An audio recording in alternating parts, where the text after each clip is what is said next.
obbo Kadroo Amee affeeraa. Obbo Kadroo Amee jechuun Kadroo Amee Elemoo nama Yuunivarsiitii Finfinneerraa digirii seeraatiin eebbifame. Achiin booda ammoo Yuunivarsiitii Floriidaa Saint Thomas jedhamurraa digirii lammaffaa maastersii isaa akkasuma dippiloomaasiif seeraan argate.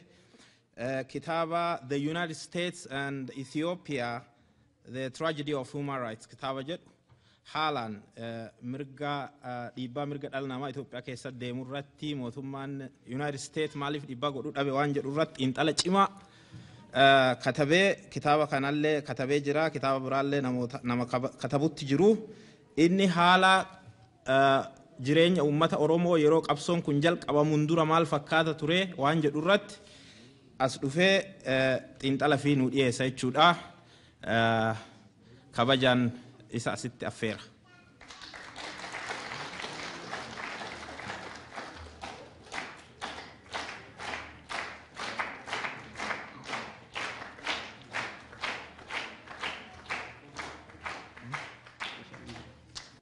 Oromoo akkam jirtu? Bag jiraatan. Mee yeroo tokko maqaan kiyyine Kadiroodha. Obbo Daawwit na beeksisee jira.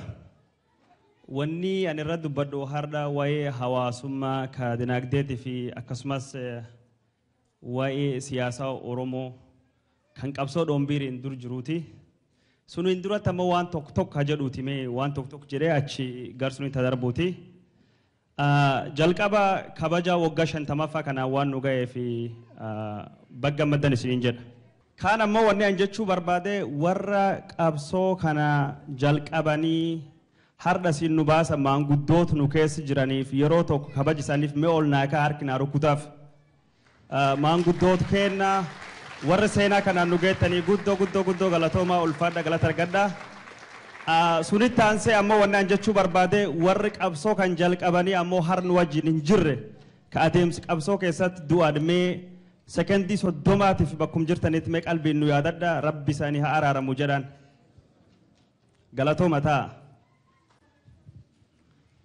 Duuba dubbiin tunini dubbiin warri maanguddoota waggaa 50 dura jalqaban kun dubbii xiqqoo miti dubbii akka malee guddooti.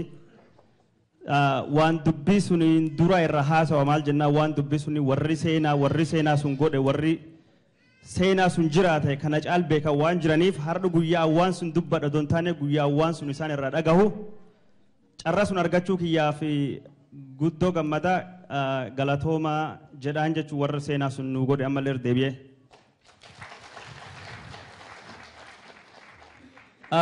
Ani biyyi kiyyiin kan itti dhaladhee guddadhe taltallee jedhama. Taltalleen tun gara lixa biyya Booranaa daangaa biyya Booranaa dhuma achiin garsuniin Koonsoo biyya Hamaraa biyya Harbooree jira. Biyyi kan Amaarenya namni hin beeku alleen xiqqoo jechuu jiru malee Amaarenya nu beekta yeroo sanii Amaarenya afaan simpira afaan nyaaphaa jedhanii afaan Amaariffaa dubbatanii. Warra Booranaa tokkotti gabaa dhufee jiran jechuun waan kan qoosan jalqaba. Qoosan kulleen waan haasoo kan waan naa ibsuu fi naaf fakkaate. Nambuura tokkotti hoolaa gurgurachuu gabayaa dhufee jedhan. Gabayaa dhufee jennaani hoolaa qabatee dhufee hoolaa barsuuni kan namirra wabitullee wanyaatullee ka abbaa ofii sirraa fudhatullee Amaaruma. Namtichi Amaaraa wayii dhufee jaarsi Booranaa ka hoolaa gurguratuun Baalezii jedheen jedhan. Abbaa kana jechuudha. Jaarsi Booranaa kan Amaarenya hin beeku yeroo sun Amaarenyaan wa gurguratanii gabayaalleen Amaarenyaan dhaabatanii yoo gabaa gurgurachuu hin beekne namsi gurguru yaamanii beekta si gurguranii jechuun dallaala jedhanii warri sulleen afaan Amaaraa dubbata yoo hoolaan birrii 3 tahee birrii 2 gurguree jedhee tokko fi muratee lamsi kenna yookaan birrii 3 gurguree tokko si kenne lamu fi qabata. Baalezii jennaan jaarsi Booranaa kan afaan hin dhaga'u wanni hoolaan nu biratti margi nyaata marri nyaata malee sila baali nyaatu hoolaan maal nyaata waan jedhanii gaafatan si jaarsi Booranaa kan Baalezii jennaan lakki wanni baali nyaatu marri malee jedheen jedhan.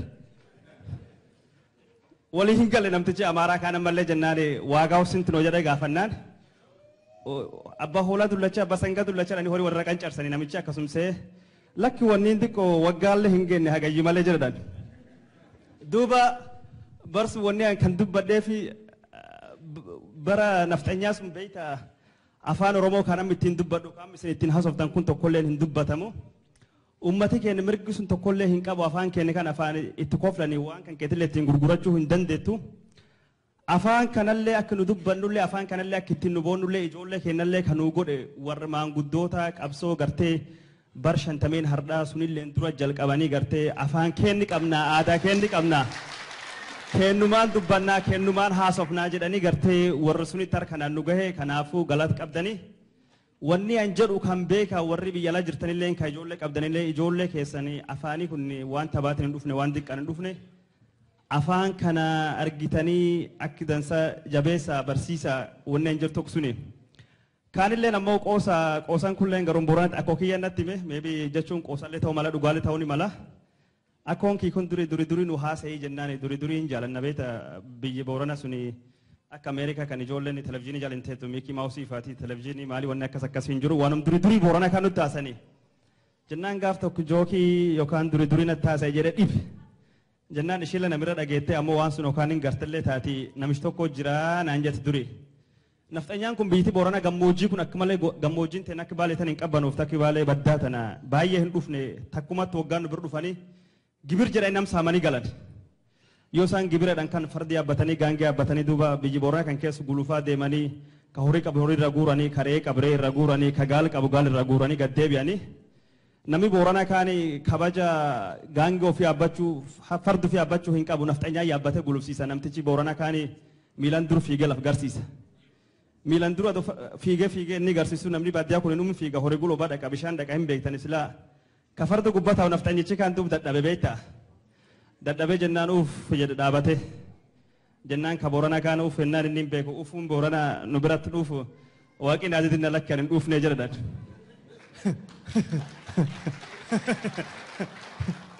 Wanni bar naftanyaas wanni afaan namni hin gorin hin jirtu afaan keessan jabeeffadha. Kanatti aansee ammoo gara haasawa kiyyatti dabra. Haasawii kii kanarraa sa'u waan qabsoo kanaa waggaa 50 sun duratti haalli uummata Oromoo maal fakkaata? Dhagama. Haalli uummata Oromoo maal fakkaata? Oromoo maal keessa turtee waan jedhu dubbachuu barbaada.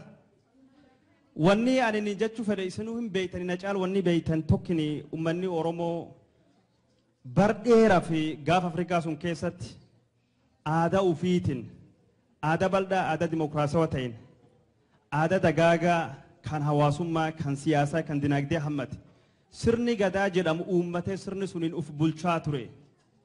Sirni sunin ka Oromoon ittiin uf bulchu kunin hardhallee taanan mallattoo uummata Oromoo mallattoo dimokiraasii mallattoo tokkummaa uummata Oromoo agarsiisu mallattoo akkasii ture. Haa ta'u malee gar jaarraa 19ffaa gubbaatti mootiin Itoophiyaa Minilik jedhamu meeshaa waraanaa guddaa argachuudhaan lafa Oromoo kanatti duuluudhaan qabeenyaa fi argitee waan uummatni Oromoo qaqqabu saamuu jalqabe. Kanaafuu jaarraa 19 dhumirratti uummanni Oromoo mirgi isaa dhabee aadaa isaa dhabee afaan isaa dhabee akkasiin gabroomee mootummaa Absiiniyaa jal buluu jalqabe. Haa ta'u malee Oromoon yeroo adda addaa keessatti bakka adda addaa keessatti sirna cunqursaa jirsuun hin fudhannee falmaa turan. Keessattuu Oromoon naannoo Baalellee isin hin beeytanii Harargeellee hin beeytanii kana Arsiilleen kan Walloolleen bakka cufattuu iyyuu fincile.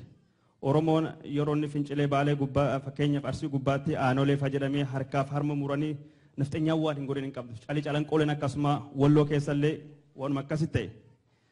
Garuu Oromoo yeroo sunitti fincilli Oromoon godhe naannoo adda addaa keessatti waan wal quba hin qabnee fi nafxanyaan meeshaa waraanaa argatu suniin fincila Oromoo kakkan dhaamsuu danda'ee jira.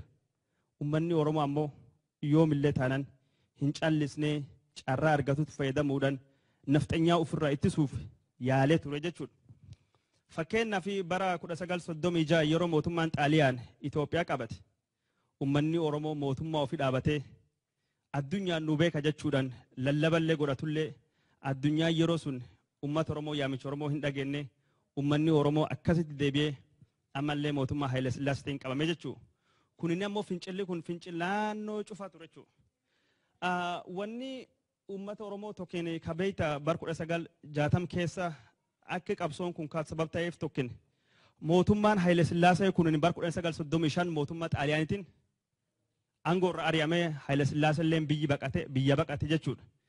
yeroo mootummaan xaaliyaan wagga shanan bulchu kana xaaliyaan argitee wagga shanan bulchit kana sanga fida maseen fida kormi fida horii fida loon fida oobru fida qotana nyaachisa naajiraadha jettee akka xaaliyaa akka Haile Sillaasee nam hin goone xaaliyaan yeroo sunitti uummata oromootiif sabab sablammoota cunqursamtoota Itoophiyaa hundaaf iyyuu mirgi kennite afaan keessaniin baradha aadaa keessan guddifadha amantii keessan dagaagsa jedhame yeroo jalqabaatiif biyya Itoophiyaa keessatti amantii islaamaatiif masjiidillee ijaaramuu jalqabeechu Finfinnee keessatti masjiid Nuur jedhamu bakki sun itti salaatee beeka. Yeroo jalqabaatiif manni shariyaa ka Itoophiyaa ka islaamaa akki seeratti mootummaan faashisti jedhamu ka xaaliyaan Musolooniin biyya Itoophiyaa keessatti dhaabe. Kan Haile Sillaaseen Itoophiyaan didaa baate yeroo jalqabaatiif. Yeroo jalqabaatiif afaan Oromoo afaan gaallaa jedhamee itti wanni jedhame ogeessi xaaliyaan Martiinoo Maariyoo Moreeno namni jedhamu dhufee afaan Oromooti qubee godhee qubee ittiin barreessuun ka faranjii kanaan afaan Oromoo man barumsa ittiin godhati barattoonni kuma hedduu afaan Oromootiin barachaa turte yeroo sanitti. Yeroo sanitti Itoophiyaa tan jechuun xaaliyaan Eertiraa fi Somaalillee walitti maktee mootummaa jaha gargari qoodde mootummaa sun keessa mootummaan guddaan tokkin mootummaa Oromootiif Sidaamoo jedhama. Magaalii guddaan isaa immoo biyya Jimmaa kanaa jechuudha. Magaal Jimmaa sun keessatti achi ta'anii barumsi afaan Oromootiin baratan raadiyoon irra guddinni kan dabarsa afaan Oromoo ture wanni hedduun kan taate afaan Oromootiin turte. Haile Sillaaseen gaaf xaaliyaanii gaddeebi maaltu gaafa Ingiliza gaddeebi'ee mootummaa qabatu maal godhe xaaliyaan laf kennallee balleessite nallee balleessite afaan Amaaraatiif Itoophiyummaallee balleessite jedha. Tokkoffaa Itoophiyummaa akkamiin balleessite amantii kiristaanitiif islaama walqixxee goote lammaffaa Itoophiyummaa akkamiin balleessite afaan Amaaraatiif Oromoo walqixxee goote afaan birallee Somaalillee Tigreellee afaan Hadareelleen cuftin yeroo hojii gubbaa oolee ture. Kanaaf waan Haile Sillaaseen jalqaba godhe jalqaba kumseeneen afaan Oromootiin dubbatamuun hin danda'amu jedhe seer baase. Afaan Oromootiin hin haasawamuun dubbatamuun ittiin barreeffamuun ittiin barsiisamuun bakka amantii ittiin lallabamuun nami gartee raadiyoo gubbaatti dubbatamuun afaan Oromoo har'a jalqabee hin danda'amu kan jedhu seerii jalqaba Haile Sillaaseen baase seersuni jechuudha. Bar 1942 seerii jalqaba afaan Oromoo biyya Itoophiyaa jedhamtu keessatti manalleetti bakka amantiilleetti bakka barumsalleetti bakka siyaasaaf hawaasummaa bakki tokkotti akka hin dubbatamne.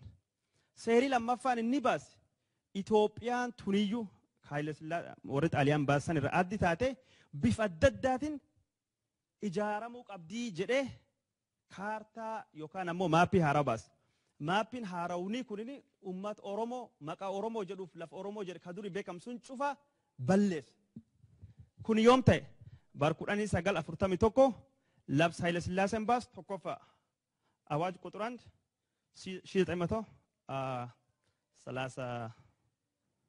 1934 jechuun yeroo Haile Sillaaseen baasu kanatti uummanni Haile Sillaasee yeroo hedduu dhibe Oromoo keessa bakki gurguddoon lamin kan yeroo xaaliyaan sullee osoo xaaliyaan hin dhufinu mootummaa Haile Sillaasee ofirra arii kan lixaan uummata Jimmaa ture.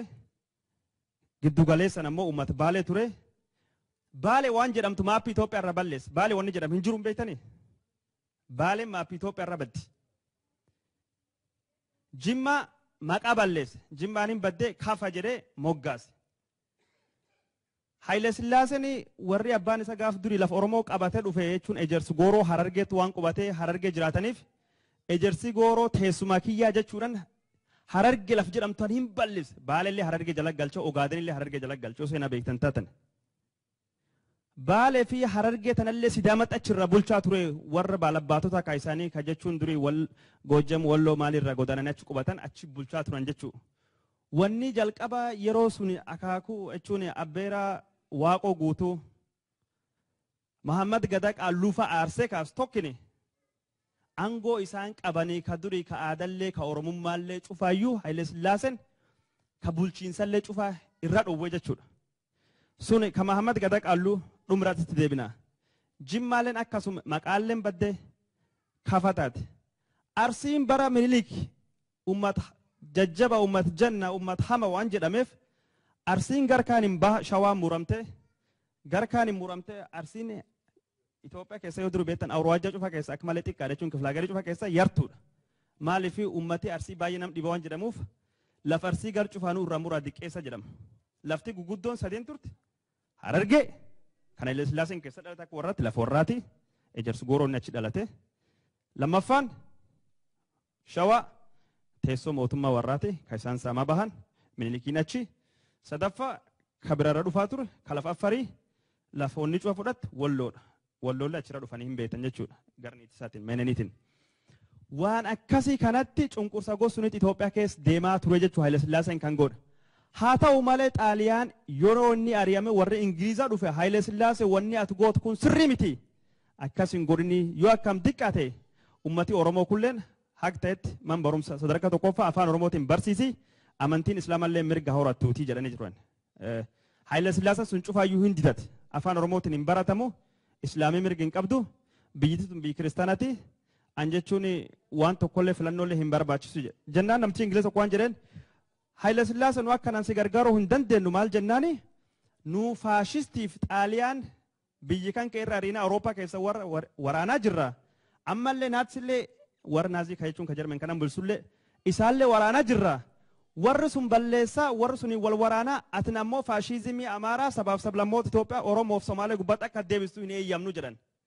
Isin na eeyyamtanii eeyyamuu baattanii meeshaa waraanaa kennaa. Isin lafkeen kaa irra deema jedhee yeroo sun Ameerikaa waliin firoomuu jalqabe Ingiliziyoo deemu Ameerikaan meeshaa waraanaa kennuufii jalqabde jechuun. Finni uummata Oromoo kan ture yeroo sanitti Oromoon nafxanyaan bulaa qootatee oobiratee waan galfate keessa harki sadii keessa lama mootummaa kenne nafxanyaa baalabbaataa kenne achiin duub tokkichaaf kaan sunuu irraa immoo gibir baase sanuu irraa ammallee deebi'ee asraatidhaan bataskaana kaffale kan inni nu arameen jedhamuun inni nu islaama yookaan inni nu waaqeffata bataskaan isa arrabsullee deebisee kaffaleefi akkasiin jiraataa jechuu. Kaan ammoo akkuma dubbadhu duratti uummanni Oromoo yeroo sunitti afaanii fi aadaan isaa hin kabajamu. Wanni Oromoon hin jedhin hin jirtu jechuun Oromoo jechuun uummata waa hin baran uummata gowwaa uummata dubattafaa uummata qaroomoo waan tokkoo hin qabne. Mammaaksa Amaaraa kan isaan jedhan yeroo sunitti eegi jedhamu wanni gaarii miti garuu tokkuma lama jedhee bira darba. Gartee Oromoo fi Udaan bubbulaa ajaawaa fa'achaa turan jechuun gaallannaa sagaraa yaaddari gamal wanni isaan nuun jechaa ba'an kan isaan ittiin tuffatan kan akkasii ture jechuun kan isaan jechuun gaallannaa shimfillaa biyyaatbuutiin maayixaram gartee rajeejii fi Oromoon odoo dhiqamtellee hin qulqullooftu jechuun xurii hin dhabdudhanii akkasiin Oromoo tuffachaa turanii jechuudha. Akkasiin Oromoo tuffachaa turan. Sun qofa osoo hin taane lafti Oromoon gubbaa jirtu kunuu laf kenna. Kan duri Oromoo waraana nurraa qabatu waan jedhanii yaadaniif uummata Oromoo laf kan irra baha laf keessanitti galaa jechuu jalqaban. Somaaleen teessan bilis baate lafti teessan jechuun bilisummaa argachuu geette. Isin durillee gaaf jalqaba biyyi Itoophiyaa weerartan biyyi Baale jedhamtan nu gasseentani Baaleen biyyi jalqaba Oromoon qabatti lafti nafxanyaa irraa nafxanyaa yaaduu akka namni Abbaa Baahiree seenaa barreessetti.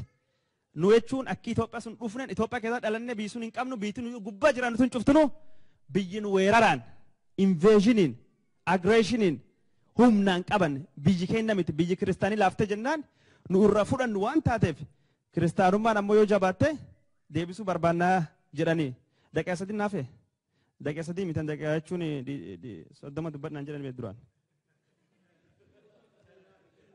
Daqiiqaa 30 dubbannaan jedhan akkasii walii galee. Hayyee waan akkasitti ture jechuun yeroo kan jechuun bara 1960 keessa biyyoonni Afrikaa hedduun bilisummaa bahuu jalqaban. Yeroo biyyi Afrikaa hedduun bilisummaa bahuu jalqabanii ummati Oromoolleen ka biyyi sun keessa jiraatu waan kan hubachuu jalqabe jechuudha. Bara 1960 maal ture? Girmaamee Nawaaf Mangistuu Nawaayilleen Haile Sillaasee gubbaatti fonqolchi mootummaa godhan. Yeroo isaan fonqolchi mootummaa godhan Haile Sillaasee warra kadhachuuf jecha laf gaarii tokko jira laf misaa Baale jedhanii achi afaan gannaalee suni waabeessan labsan isinii kenna natti hin ka'ina jedhee ummata Oromoo ka qara laf hin qabne irraa buqqise lafa hektaarii miliyoonii 4 fi 500,000 qote bula Oromoo ka qara laf hin qabne lafxanya irraa fudhate irra guuree qooduu fi jalqabee jechuudha. Yeroo sanitti Baaleen bulchiinsa mataa ofii hin qabdu turte. Baaleen Harargee jal turte. Man barumsa takka hin qabdu. Madaaniyaalem jedhanii man barumsa tokkotti Harargee jira achi deemanii baratan. Sulleen kalmaan nafxanya ilmaan nafxanyaa Baalee deemee barata. Ka Oromoo nam tokko lama barata. Yeroo sanitti doktoriin tokko Baalee keessa hin turre doktorii tokko jira Sulleen ka waraana Haile Sillaasee hakim ture. yeroo sanitti ifaan hin turre karaan tokko hin turre baalee karaan yookaan hojjetame ifaalleen hin galle ifaan ummatuma amaaraa ka achi kee qubatu kan nafxanyaatiyyuu hin galle gaaf ifaan gal akkuma makka baalee gobbaa mebraat gabbaa jedhan dhiyumtana ummati oromoo waan tokko hin qabu akkas godhanii kaa deema isin jalqaba lafti isan qabatan kana somaalee galaa jechuu jalqaban harargee leen tanum jedhan ummata oromoo kawalloo kaafaan oromoo qabulleen sunum jechaa bahan yeroo kan bar 1963 keessa wanni sadi dhalatte jechuudha ummata oromoo keessatti tokkoffaa Maccaaf Tuulamaan dhalate lammaffaa warri afraan qalloo lafa kaan harargee warri sirba warri aadaa sadaffaa hidhannoon qabsoo oromoo kan ummata oromoo kibbaa kan naannoo Booranaa Gujii kan naannoo Arsii akkasumas naannoo harargee kun cuftu walitti qabate jechuun dogongoraan naannoo baalee jedhan malee achita jalqabdu malee ummata oromoo marattuu walii galee waggaa 10 Somaalileetti dabalate warra karallee warra kishee warra gurraa cufatti dabalate tokkummaan dhaabatee mootummaa sun ofirraa loluu yaale jechuudha. Yeroo kan isinii galtee qabsoon kun kan jalqabde bari kun yoomidha bar 1960 qabsoon sadeen turin tokkin qabsoo karaa aadaa ka warra afraan qalloo warra harargee lammaffaa qabsoo karaa nagayaatiin ka wal gargaaruutiin ka barumsaa ka misoomaa ka Maccaaf Tuulamaa ka warra shawaatiif giddugaleessa biyyaatiif jechuun garlixa kan cufayyuu hammate jechuudha. Sadaffaan qabsoo hidhannoo kan qabsoon kun sadeen maali bu'uura uummata oromoo sansuma sadan jechuudha. Wanni isaan dhalan sadan kun walti maalidha?